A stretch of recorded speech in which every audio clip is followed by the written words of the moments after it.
Western Australia's vast coastline spans more than 12,000 kilometres, from the tropical Kimberley to the temperate waters of the Southern Ocean, and is home to some of the world's most remarkable marine ecosystems and wildlife. These unique ecosystems profoundly differ from those of other western coasts in the Southern Hemisphere, and owe their existence here primarily to an unusual flow of tropical water with a long and fascinating history, the Leeuwin Current.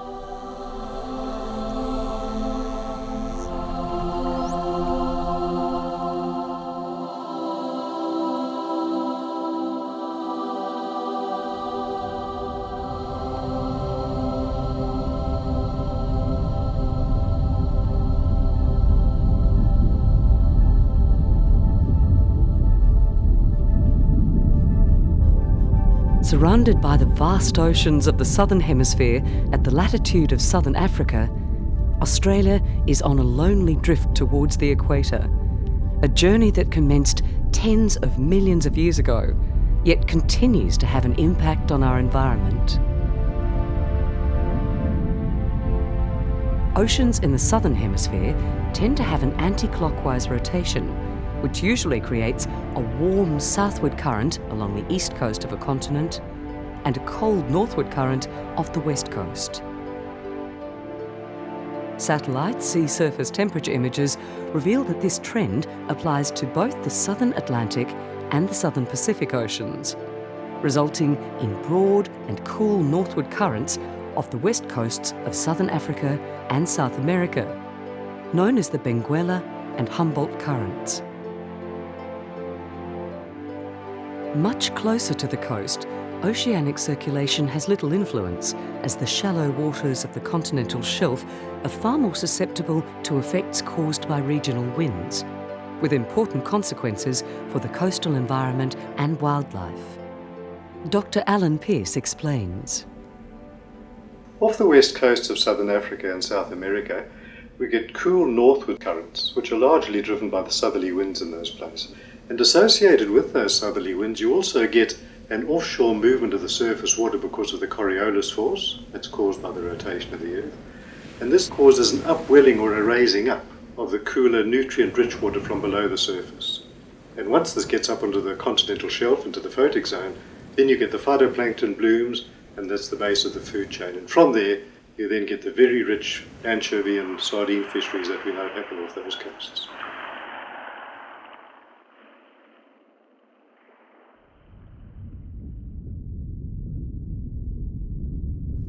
Though Australia's western coast should be influenced by a similar cool northward current, the reality is very different. Here, a narrow band of tropical water follows the edge of the continental shelf from northwest to Cape Leeuwin, eastward into the Great Australian Bight, and then on to Tasmania. This is the Leeuwin Current.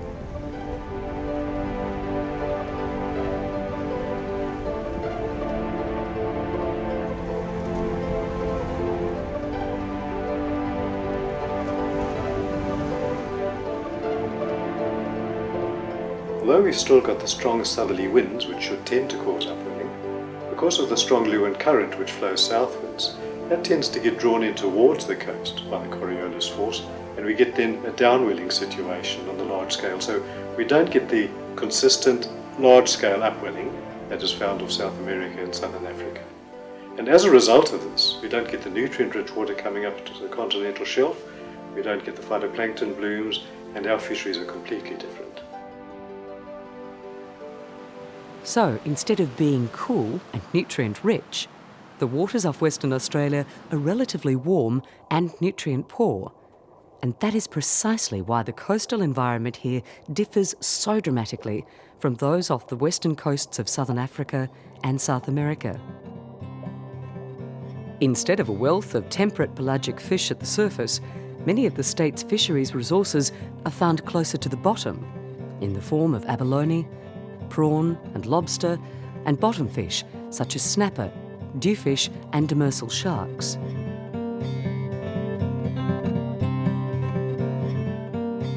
Another surprising consequence is Western Australia's rich biodiversity of tropical marine life. Ecosystems all along the state's coast have been infused with a tropical element that is sustained by the Leeuwin Current's warm and clear waters, resulting in mixed communities unique to the state.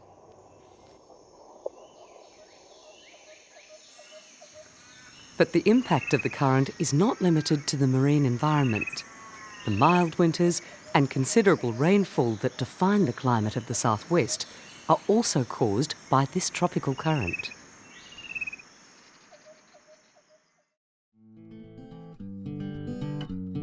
The story of the Leeuwin Current begins north of Australia.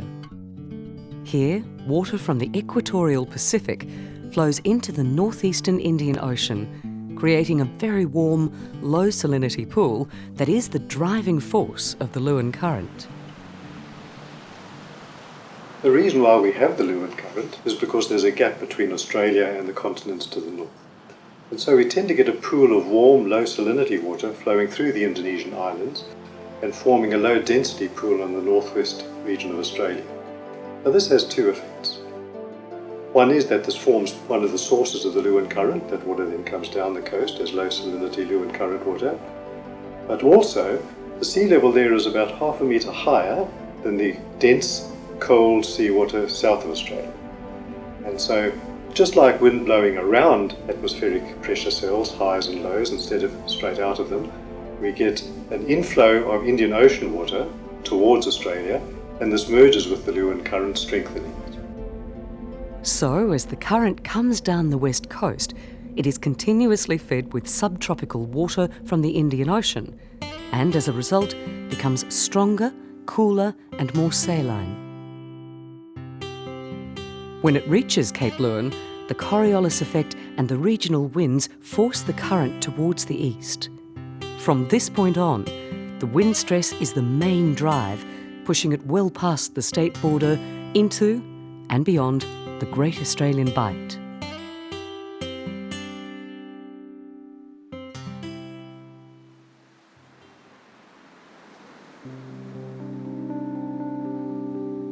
With source waters coming from both the Indian Ocean and the Indonesian archipelago, it's difficult to determine where the Leeuwin Current actually starts.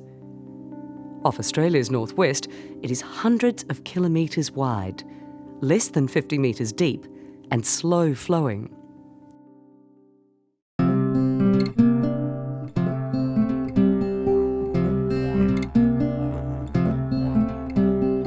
The northwest shore is lined with mangrove systems and mudflats, providing nutrients to coastal waters. The region's enormous tides carry these nutrients and plankton out across the continental shelf, where some feed into the nutrient-poor Leeuwin Current, a considerable benefit to ecosystems downstream.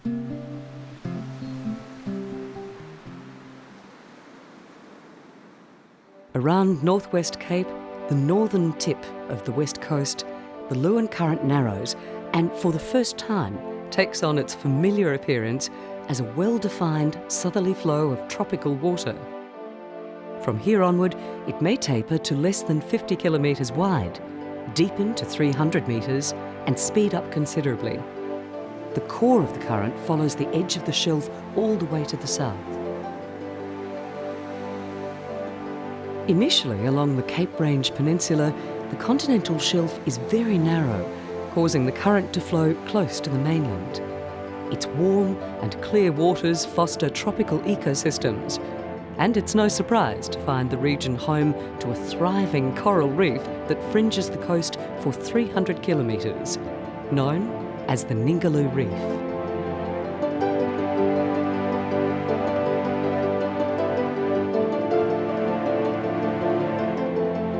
Ningaloo Reef boasts a remarkable biodiversity that includes more than 200 species of hard corals, 600 species of molluscs, and 500 species of fish. Most of these are tropical creatures with origins in reefs closer to the equator. They are descendants of individuals that journeyed to Ningaloo via the waters of the Leeuwin Current sometime over the past 8,000 years. The dispersal of tropical marine organisms to places further south from the equator is a very important consequence of the Leeuwin Current. It happens because many marine organisms have early life stages that are planktonic, and they're able to travel in the current for days to weeks before they settle out to become adults. During these planktonic stages, larvae live at or near the surface and are dispersed by currents, just like small plant seeds are dispersed by winds on land. For corals, bryozoans and lots of other creatures that are stuck to the bottom in their mature form, these first planktonic weeks of life before settlement provide the only opportunity for populating new areas. Today, the reef is fully self-propagating and no longer relies on the arrival of organisms from further north. Large numbers of tropical larvae now enter the current there and are carried down the coast to benefit ecosystems further from the equator. For many organisms, this southward dispersal of larvae happens around the start of autumn when the Leeuwin Current strengthens. This is also the time of year that most corals get ready to spawn. Just for a few days each year, when the moon and tides are right and evening falls, the corals simultaneously release their spawn.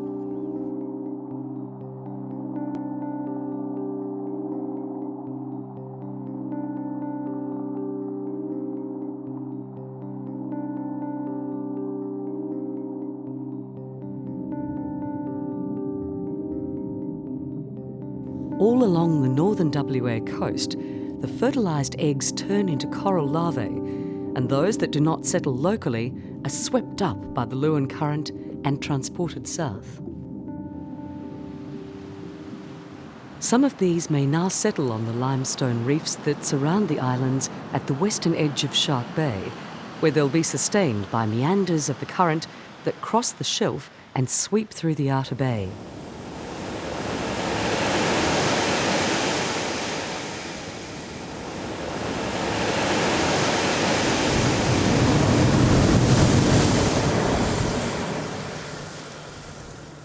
Steep Point, at the tip of South Passage, is the southernmost site boasting major coral reef development on the Western Australian mainland.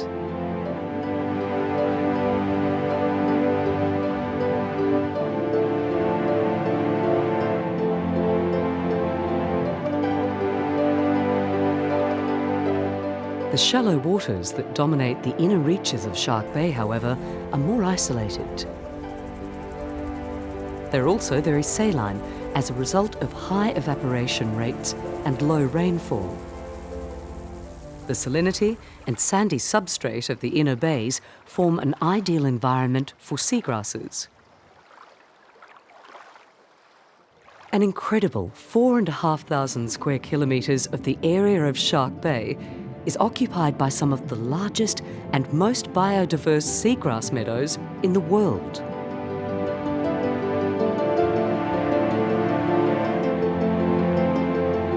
Each spring and summer, the enormous meadows attract thousands of green turtles and dugongs.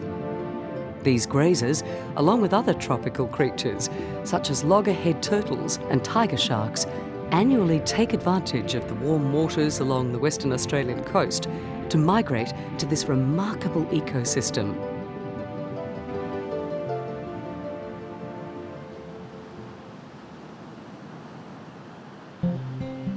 Moving further from the tropics, the coastal waters of Western Australia become cooler, amplifying the contrast between communities close to the shore and those within the path of the Leeuwin Current, now tens of kilometres out from the mainland.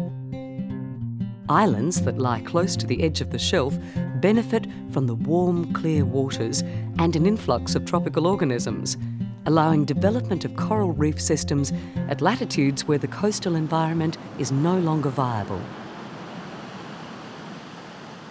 More than 500 kilometres south of the tropics and 60 kilometres from the mainland, the Abrolhos Islands lie in the path of the Leeuwin Current.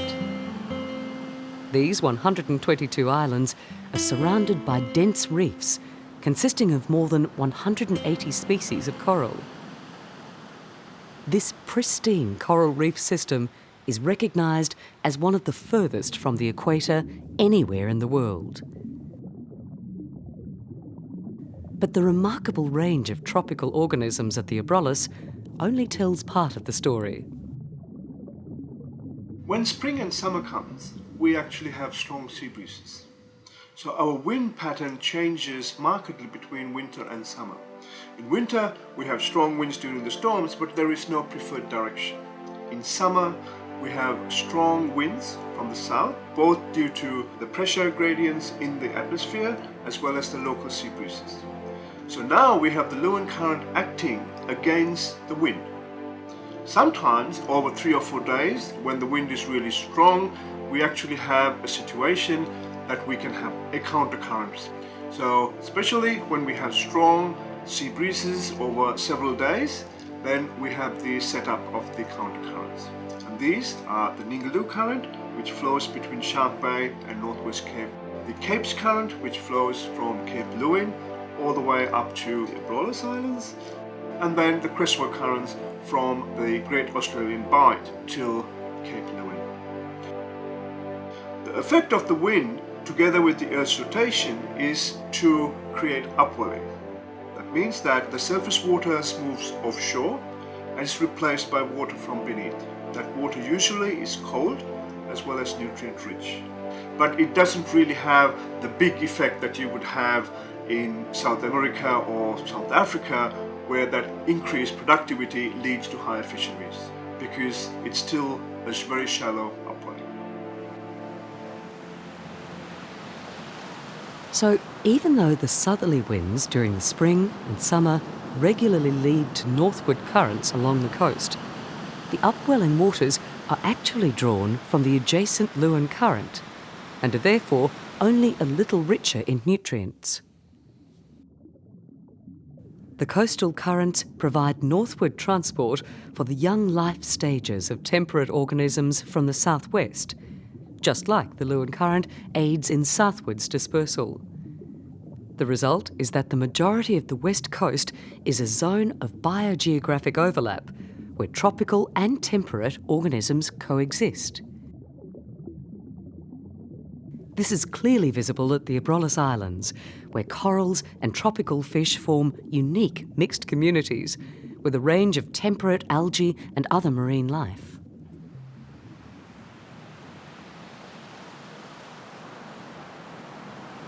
Besides temperate and tropical life forms, the west coast is inhabited by numerous endemic species unique to that region. One of these, the western rock lobster, supports one of Australia's most valuable fisheries. The Abrolhos is a seasonal base for lobster fishers that work its waters in autumn. The annual catch of the fishery varies from year to year and has a strong correlation with the strength of the Leeuwin Current 3 to 4 years earlier. A strong current increases the settlement success of lobster larvae, eventually leading to good recruitment to the fishery.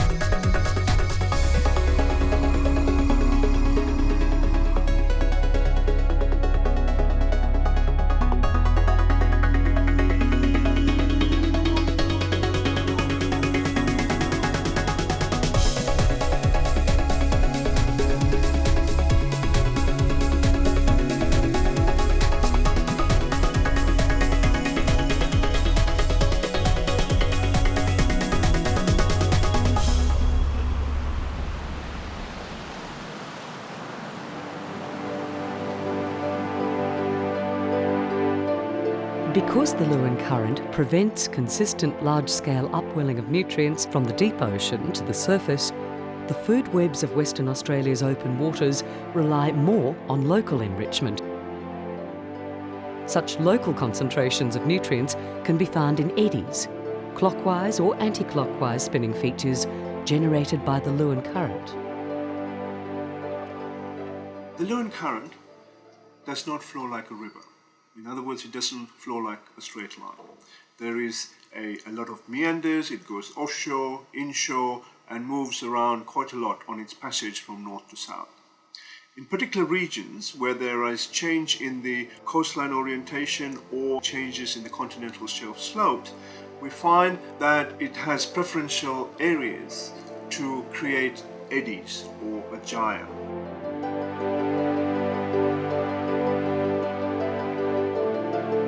Eddies enhance cross-shelf mixing by pulling nutrient-rich coastal waters away from the shore, which benefits the pelagic marine life in open waters.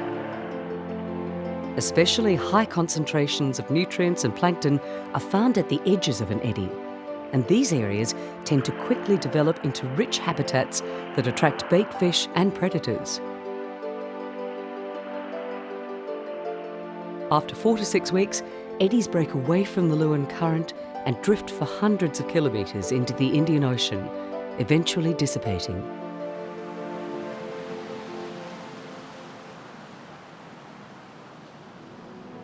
As the Leeuwin Current approaches the southwest, it has travelled more than an incredible 1,000 kilometres. At this point of the journey, its waters have lost several degrees in temperature and carry fewer tropical organisms. Most species that make it this far are only just able to survive and may be unable to reproduce. At Rottnest Island, just 18 kilometres off the Perth coast, we find a range of tropical reef organisms that include 26 species of coral and over 130 species of fish. The majority of tropical fish don't form breeding populations here, and the continued presence of their species at Rottnest is dependent on the arrival of new larvae and juveniles by the Leeuwin Current.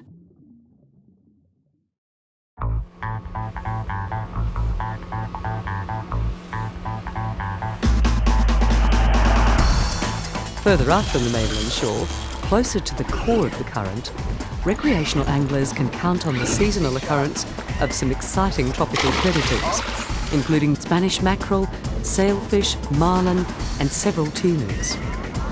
Many of these species annually migrate to the south of the summer, only to return to the tropics around the start of autumn.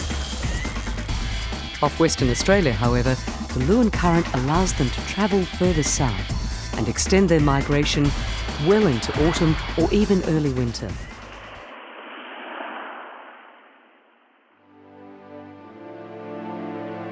In general, the tropical element becomes smaller the further we follow the Leeuwin Current along its path. East of Cape Leeuwin, tropical species are few and far between, leaving the crisp blue waters the domain of temperate wildlife. A closer look at some of the species of the south coast, however, reveals that this was not always the case. A surprising portion of creatures which are now endemic to the south coast of Western Australia have tropical ancestors. There is geological evidence that the effects of the Leeuwin Current have been apparent since the mid-Eocene, over 50 million years ago. Representatives of tropical species carried south during periods of strong flow and later isolated during long periods of low flow have evolved into distinct species, now reproductively isolated from their tropical ancestors.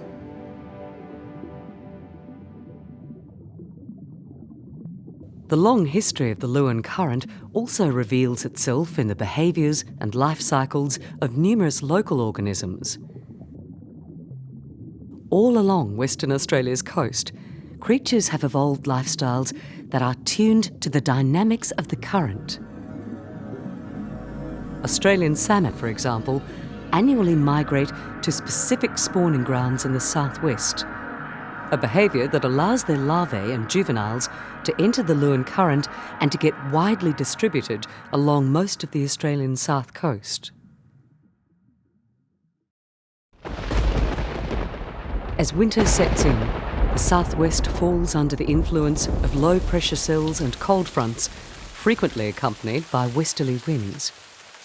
The warm waters of the Leeuwin Current that induce evaporation off the coast now help bring rain to southwestern forests, increase the flow of nutrient-rich rivers into coastal waters, and moderate the terrestrial climate.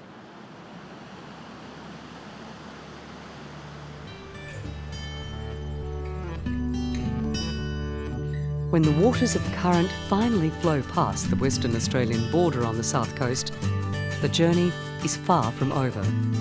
But the weakening of the current is inevitable, and from this point on, its impact will be far less profound. Off Western Australia, the Leeuwin Current is one of the most defining features of the coastal environment. It influences our climate, our fisheries, and our marine life, and has shaped the evolution of the state's marine ecosystems, from Ningaloo Reef at the tip of the western coast to the Recherche Archipelago in the south. As such, the Leeuwin Current is of tremendous importance to our extraordinary biodiversity and an integral part of our natural heritage.